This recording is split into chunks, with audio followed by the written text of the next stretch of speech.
depends on the conference and the people because like I can get really drained by like frustrating social interactions or like again these like superficial kind of social interactions.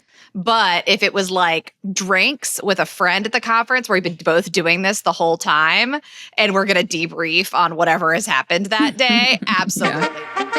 Hello, and welcome to Working Your Way, the podcast dedicated to exploring the journey of authenticity in the workplace and discovering how to navigate it your way. I'm your host, Sandhya Sudhakar, and this episode is part of a series called Let's Talk About Labels, where we discuss the labels that we have a love-hate relationship with and break down what they really mean for each of us. Now, as always, we'll also share some ways that you can reflect on how they show up in your own life and career. And for this series, I'm inviting my friends to weigh in and share their experience using one of my very favorite ways to communicate, the voice note.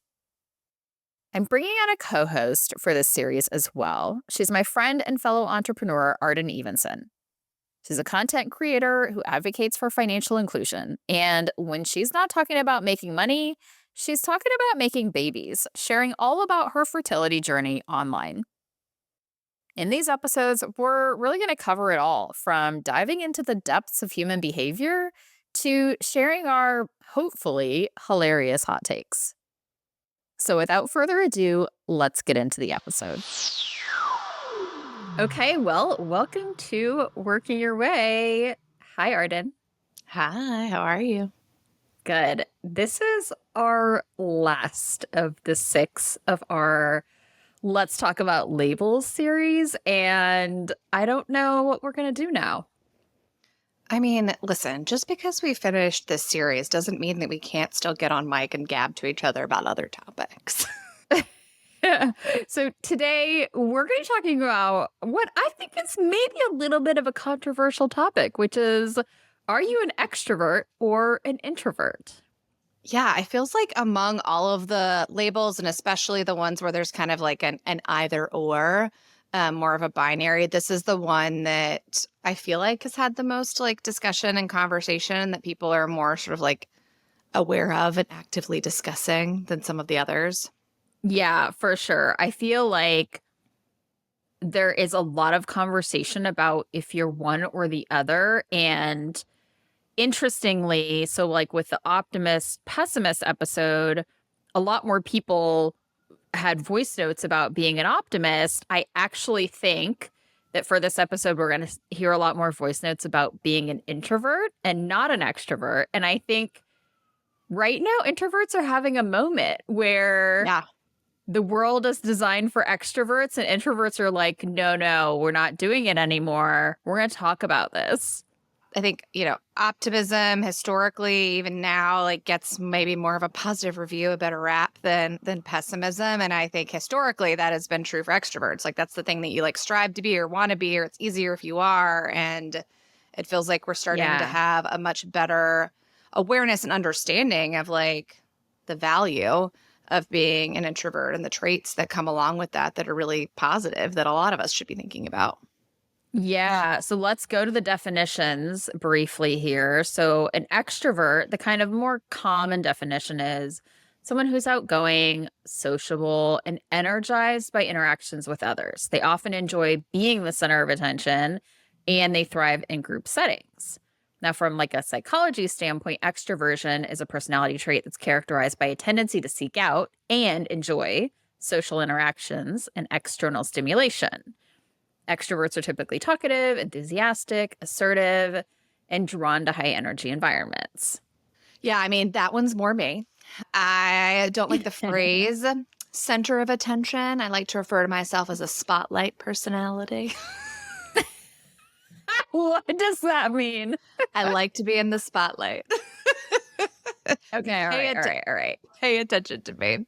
Yeah, it could be at the edge of the room, though. It might not be in the center, but there's still a light being shined on you. Yes, and I do think I am like thoughtful and mindful of like what other people are doing in a space, right? So I'm not like overwhelming or irritating people, so I believe.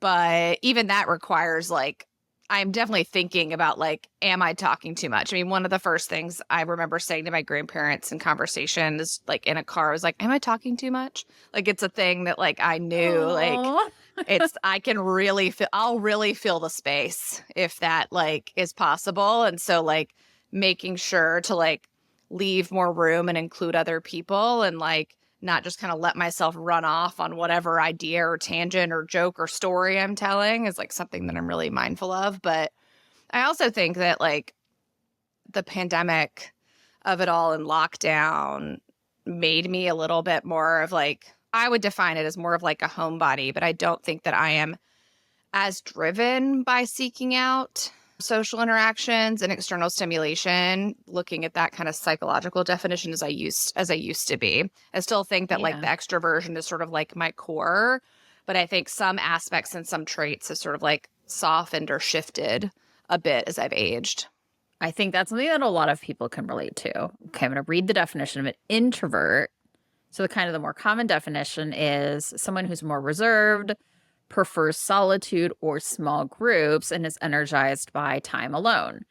So introverts typically enjoy deep conversations rather than small talk. Now, from a psychological perspective, introversion is a personality trait characterized by a preference for internal thoughts and feelings rather than external stimulation. Introverts are more inward focused, they're typically more quiet, reflective, and they prefer low stimulation environments. So they may find social interaction draining rather than energizing. And this is the one thing that I've heard probably the most is if you're trying to figure out if you're an extrovert or an introvert, it's where do you get your energy? Where do you derive energy versus which one drains you? If you're alone for a long time, do you feel drained? Or if you're with people for a long time, do you feel drained? I do not value alone time. That may change as I have kids, but I do not enjoy being alone. I am married to definitely an introvert. And like one of the things that we had to figure out early in our relationship is he loved alone time and finding a balance of like, I don't need to actually be engaging with you. I just need you to be like present and around me.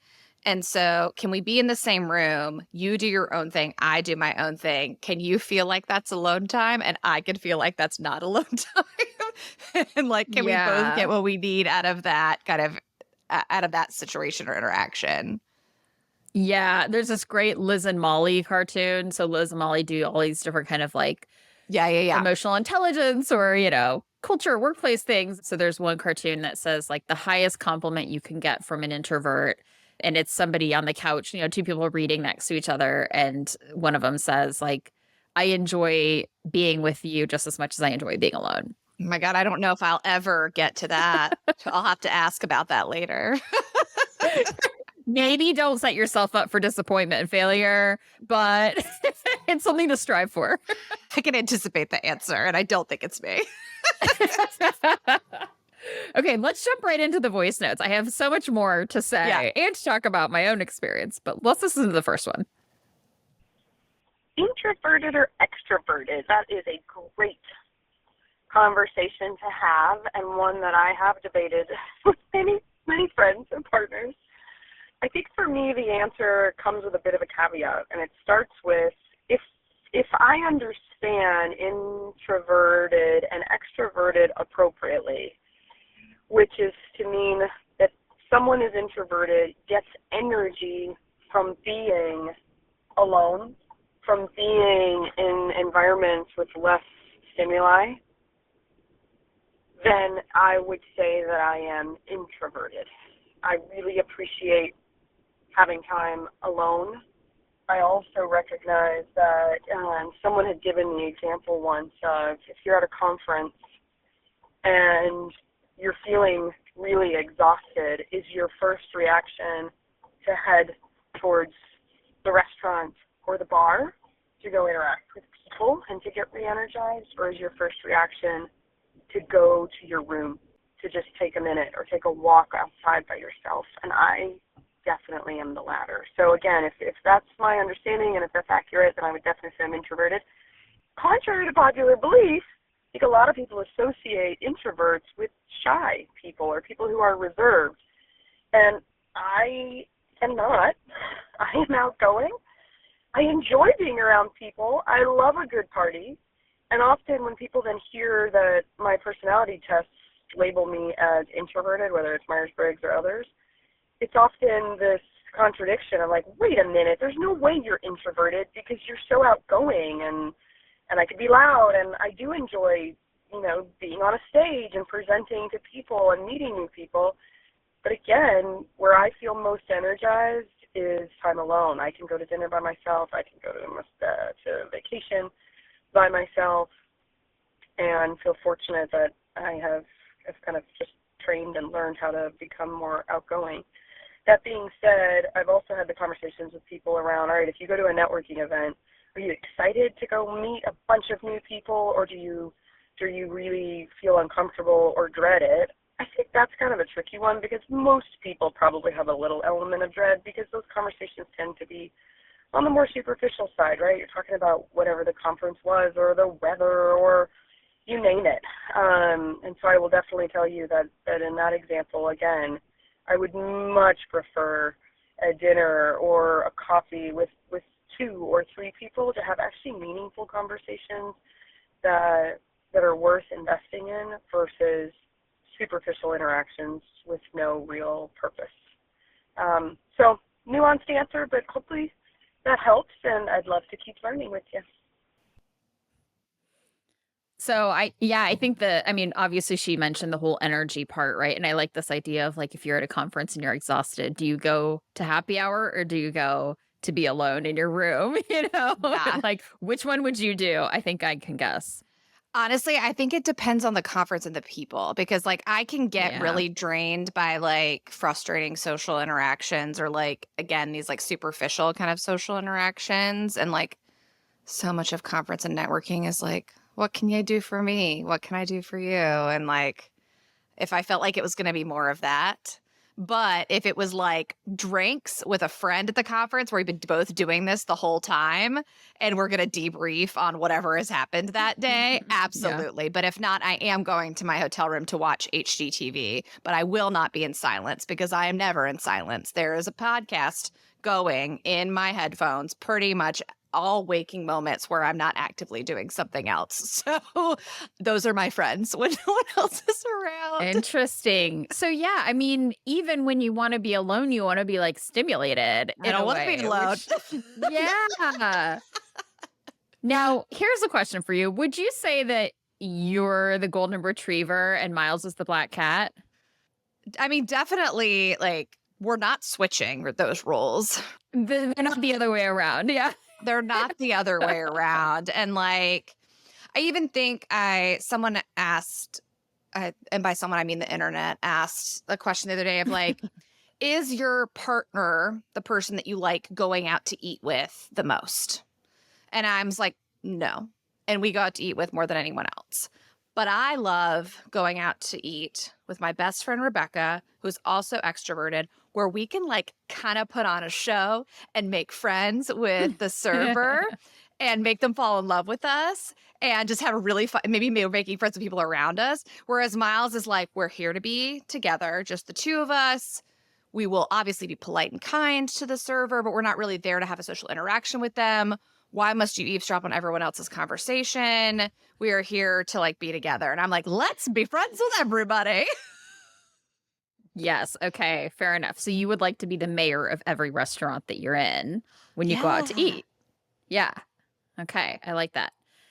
So I think that the voice noter pointed out a really important thing, which is you can be introverted and not be a shy person. Yes. You can be introverted and like feel comfortable on a stage. You can be introverted and like to party, and so I think that's where the definition, right? The real definition of introvert and extrovert is not are you social or are you antisocial? It's do you get your energy from being alone or do you get your energy from being around other people? I think that's where it feels like we've miscategorized so much, like in the past, this idea of like extroversion or introversion. Though I do think there's also like the world is more built for very outgoing, loud people.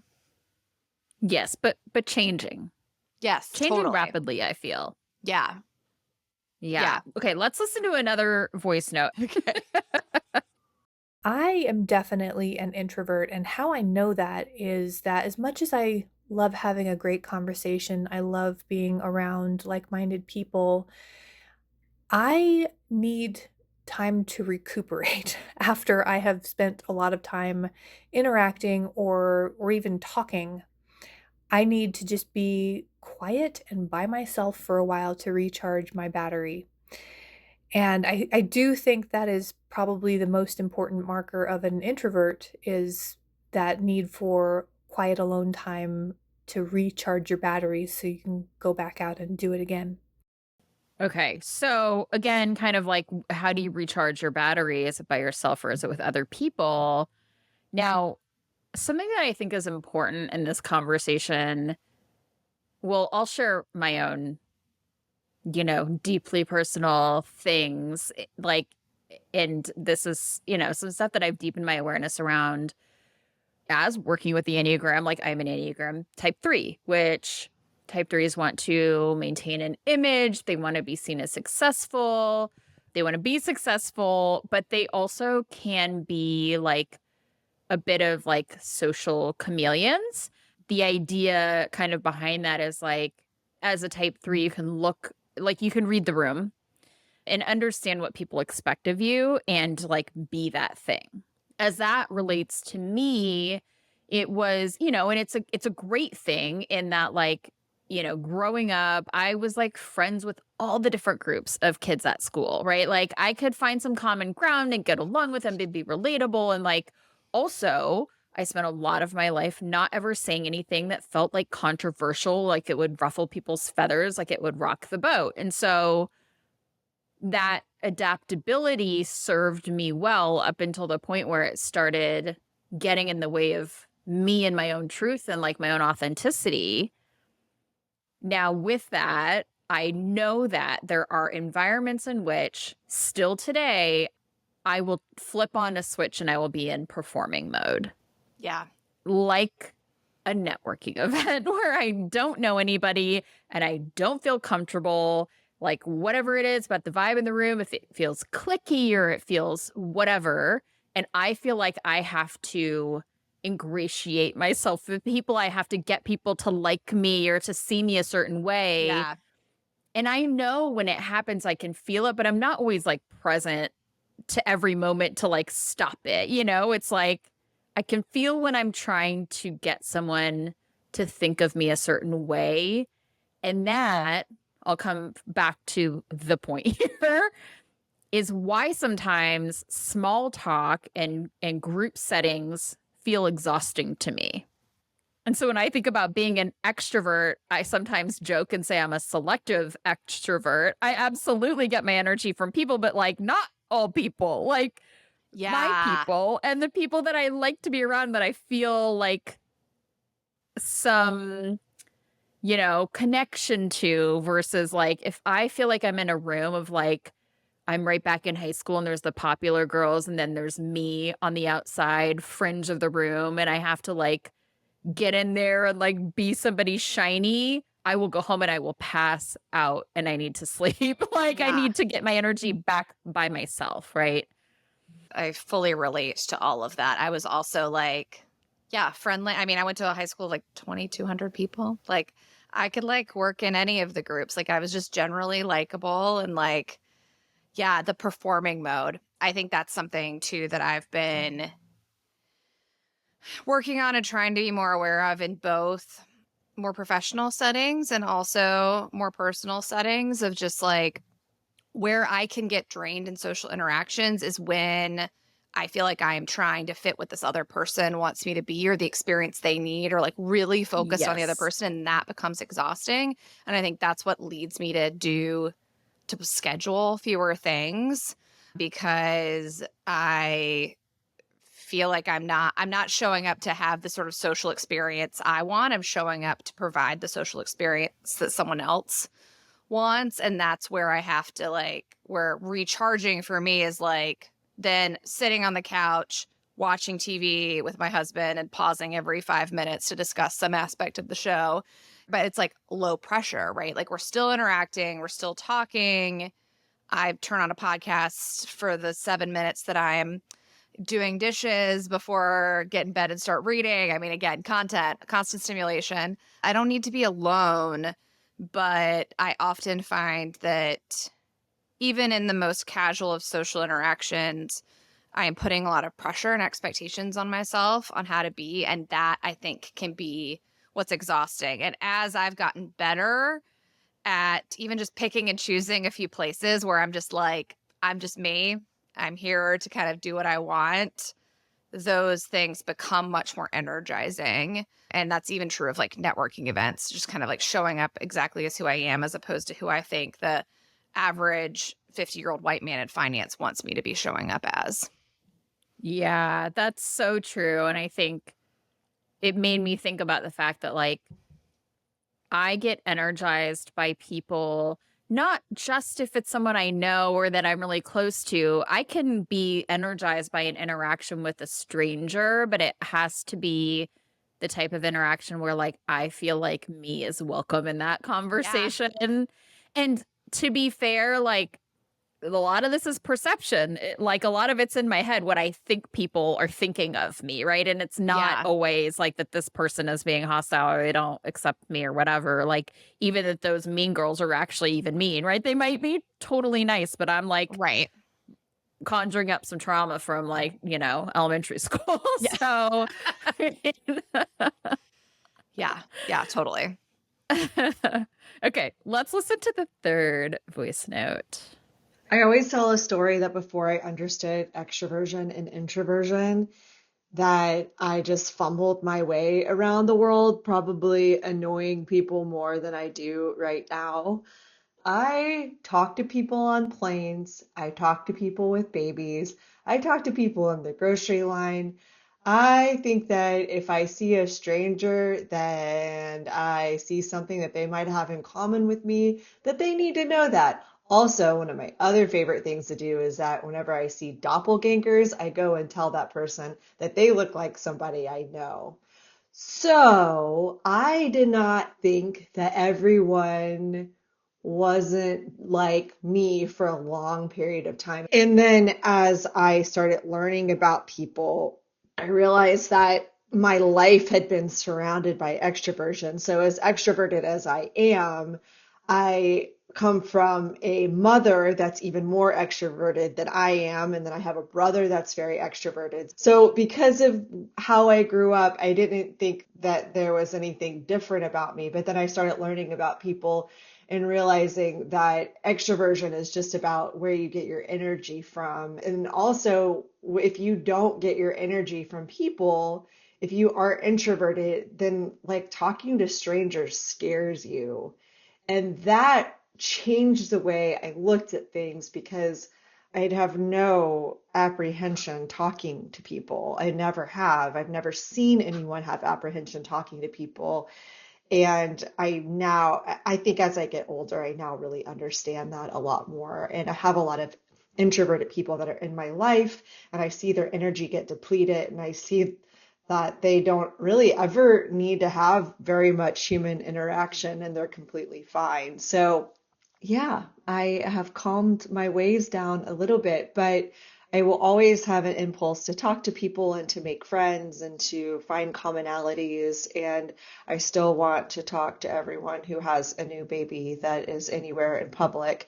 But I also realize that not everybody likes that. So I try to calm that down. But just so that you know, if you're sitting next to me on a plane and you're reading something interesting, it is taking every ounce of my being to not talk to you about that book. And I probably will. And I'm sorry about that, but I'm an extrovert. So I can't help myself, but I do try. I'm obsessed with this person. I love all of it, except I don't know if I can co-sign talking to people on planes. I don't know. Do you talk to people on planes? No. I love talking to people on planes as we're waiting to deplane. I think that's the perfect time to connect. You can get away quick. I feel like we need to make friends enough if I'm on the inside and you're on the aisle, but like you will never feel like I'm about to trap you in a conversation. It is like a throwaway comment and then we're back to our own thing. So yeah, no, I agree.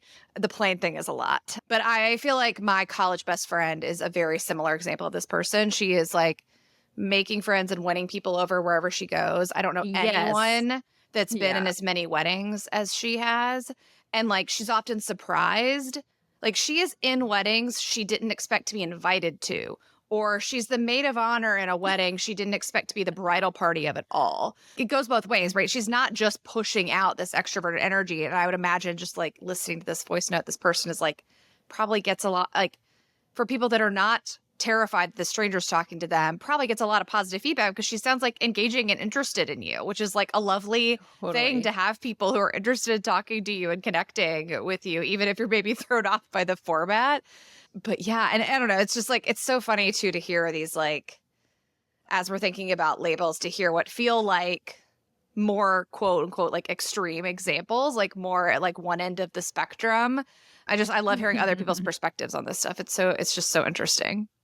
Yeah, I too absolutely adore this voice noter. It's not like you're talking to me because of whatever, but it's like you're genuinely interested in me as a human, or there's something that like feels really important that you want to share, or somebody that Yeah. looks like me, or whatever, right? And I can certainly understand that there might be people who are like, why are you telling this? But like, I know that this particular human, but also this type of human is like charming and charismatic and like Yeah. brings people energy sometimes too. So I think it's like a great thing to have. Like I don't talk to strangers like at all. And I probably should more. And like, I think that would maybe I wouldn't be single if I actually talked to strangers. I don't know. You're like, yeah, I don't know. Exactly. It's all crapshoot anyway.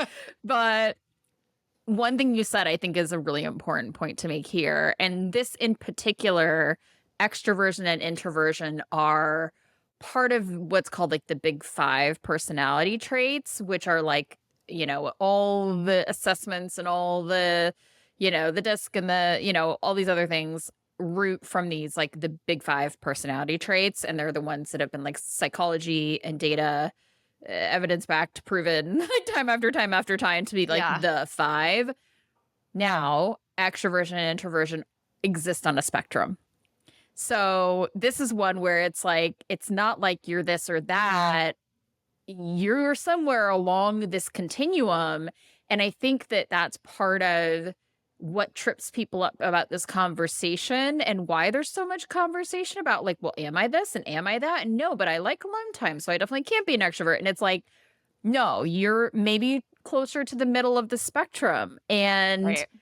certain situations bring out the introversion in you or whatever the case may be. Because like, I think that maybe I might be like smack dab in the middle of the spectrum because like, I love being around big groups of people, but I also do really love my alone time. And I love like a deep conversation with one person, but like it's okay if they're a stranger, So Yeah. it is very much like I have so much of both in me and a lot of it's situational. And so, like, am I one or the other? Like, if I had to say that I'm closer to one end of the spectrum than the other, I think I am closer to the extroverted side of the spectrum because like I can lead a workshop for 4 hours and leave it like on a high. Now I probably am going to need to take a nap just physically from an energy Right. standpoint, Yeah. but I love that work and I'm like so lit up by it. So Yeah. I think that spectrum is an important thing to keep in mind for people. Yeah. And I wonder too about like, and we've talked about this with other labels, like how situational, right? It can Yeah. be too, right? Like even within that spectrum, I'm going to show up at different places depending on the type of situation. And also I was thinking about like the interactions too with like the other labels we've talked about that like I might show up as more extroverted if I was not also a people pleaser, or like how are these things, these different aspects of who I am sort of coming together, combining to create then what those behaviors are? Because like I think I find some deep conversations incredibly interesting and incredibly fulfilling. And I also find some of them really exhausting because I think that I'm supposed to solve the problem and that I'm like the fixer, right? And like that's less about the energy that I get from those interactions and much more about this other part of my wackadoodle brain that is like assessing this situation and like how I feel about it. And so I think, as we've talked about so many different labels, right? I think it's not only that a lot of these aren't one thing or the other, right? And like they are on a spectrum and they can be situational. You can kind of fluctuate within yourself. And then also, we aren't just the one label, even if we do know exactly where we fall on this one spectrum, that everything's sort of intersecting and interacting with each other too. Yeah. Like, I think this one, similar to like optimism and pessimism, gives like a good framework for reflection. It gives a good framework for like asking yourself these questions and like, well, do I look at the bright side or the dark side? Or do I get my energy from being alone or from being with other people? And I think where we have these kind of dualities, it's just a good exercise to be like, let me actually think about where I land, where other people might see me, where I see myself. What does that mean? And is there something I can learn about myself from it? And how are we like creating environments where people across the spectrum can also succeed, right? It's not just the loudest person in the room who's very comfortable expressing their ideas and maybe fine with being wrong and fine to speak for half the meeting that's like getting their ideas heard. Like if folks have a different way that they feel comfortable presenting ideas or talking about stuff or brainstorming or whatever, that like I've even just started telling people like I don't think I'm a great live brainstormer. I will attend a live brainstorm and I will contribute and we should talk about it, but you're probably going to get my best ideas after I digest and come back to them. And that's maybe less about introversion or extroversion, but like how are we finding these opportunities to make sure that like we're not just getting the best ideas from this one kind of person. Like it's not just like Yes. bad for those individuals, it's bad for the success of like our organization, our team, whatever it is that we're trying to accomplish. We're like, if we're not creating environments that, can include everyone, then we're missing out.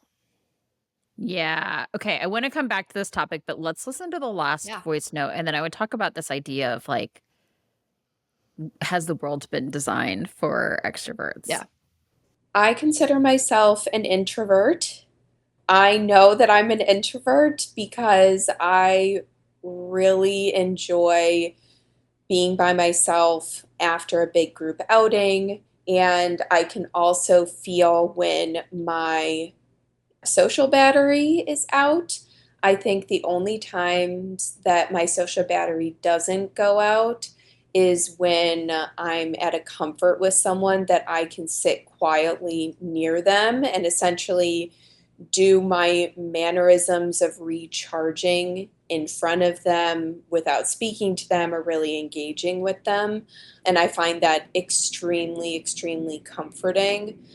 But I definitely still believe that introverts need social engagement. I'm not a believer that introverts require no sense of community because that's just not been my experience as an introvert. Yeah. I love that. The like being alone together. Yeah.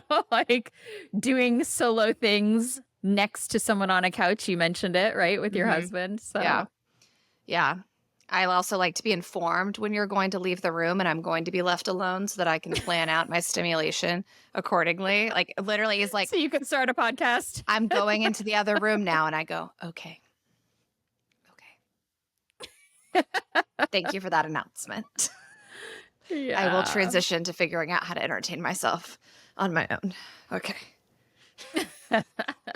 Now, what she shared kind of goes back to some of that like performing part for me Yeah. of like, who can I just be myself around? Like, then I never have to switch that thing on, right? And then Yeah. like hard recover from it. Ah, But you mentioned something before, and she says she's an introvert. So I would be curious. The cognitive processing part of this is interesting. And this is yeah. something that came up in like the, the internet research that I did was that from a social standpoint, extroverts tend to take the lead in conversations and enjoy being the center of attention or the spotlight in the room, while introverts are more likely to listen, observe, and contribute when they have something meaningful to say. And then also, I found this thing that's like introverts and extroverts have different cognitive processing styles.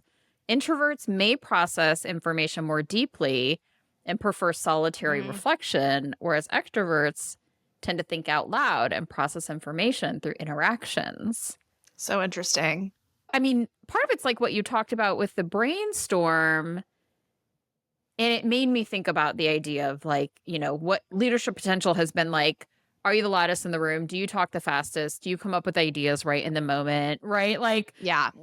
Are you super social and are you playing the politics game and are you networking? Right? Those are the things that have traditionally gotten people ahead in their careers, and that those are all very extroverted things. And so we have not made space for someone who processes solo or needs to take a step back and like digest the information or let it marinate and come back with like a better idea. Yeah. And I think it can also, like, even in a less formal setting, it's like, I don't know, this idea of like saying no to something or like wanting to push back on an idea. It's like, it feels a lot of times you have to decide in that moment if you're going to push back or say no or make another suggestion. And if not, you kind of miss your chance.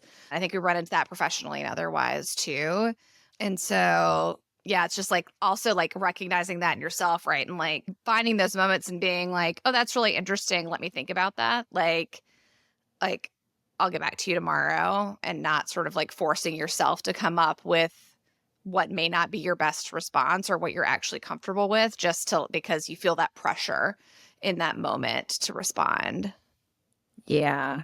I think where I want to kind of like bring us home on this point too is like, how are we thinking about like inclusion as it relates to these two different styles, right? Like, are you, and you mentioned this before, like, are you designing an environment, especially if you're a leader in the workplace or whatever, that like does allow both introverted people and extroverted people to contribute, to, feel comfortable, to exist in this workplace and bring their best in the way that they do it? And I think there's also an important point here to talk about like social identity and all of this, like thinking about things like race or gender or cultural upbringing, or especially neurodivergence, and how all of those things create these layers on top of whether I get my energy from being alone or being with people. I might not be outgoing because I feel like I have to protect myself in some way, or I feel like I have to mask in some way or code switch or, not bring my full self to work kind of a thing, right? And so resisting the urge to label people, but to recognize like the two styles and to figure out how to create environments that like really welcome both. I think about code switching a little bit in this too, right? That you may be someone that is naturally extroverted, is really extroverted in their own sort of like home and social interactions. But if you fear, understandably, based on like the biases and systems that we've created, that like there's going to be retaliation or pushback against you being more bold or more loud or more outspoken at work, then you're going to start pulling back, right, on that. And so even like how, like, not only do we not necessarily want to be labeling people, we also, if we're doing it, maybe like really wrong if that environment has not been structured in a way that is like actually allowing people to show up in a way that they're really and truly comfortable. Yeah, 100%. And I think it goes back again to, like you said, like not labeling people. Like if someone says they're an extrovert and they just happen to be really quiet around you all the time, like that might be a good moment to reflect and think about, instead of saying like, oh, there's no way that you're an extrovert. In fact, actually, maybe you take a step back and say like, what about this environment might not allow them to show up like fully? And is there a role that I play in that, or is there a role that I can play in helping remedy that? Yeah, I think that self-reflection piece as like the person labeling or being suppressed is so important. That I'm in a Slack group that's a networking group that allows people to submit anonymous responses or anonymous questions. And I love that that's a feature. It helps people feel safe and comfortable. And someone, a white woman, brought up that like people were using that a lot. And what was going on? What rules do we want to create about how and when you use that? And I was like, well, I think to me the better question is like, are we giving them a safe space to not feel the need to use it as frequently for stuff that may not? That's what we should be thinking about. Not are people using this, again, like being more quiet, thinking about things in solitude later as opposed to live brainstorming. Like, let's not like use all of these things. Like, do we need to create more structure and rules around what we're doing and tell people how to behave? But like, how do we actually create an environment and norms that support people acting in the ways that they feel comfortable to achieve the goals that we all are kind of agreed on and are all working towards? Yeah, I love that. Giving people different ways to interact and contribute that enables different styles to do both of those things. Yeah. Yeah. Awesome. Okay, well, we're wrapping up this episode and we're wrapping up the series, and we might have to have a not out loud brainstorm about what we want to do next year. I love it. I love a shared document. I love asynchronous collaboration. Perfect. Let's get on that.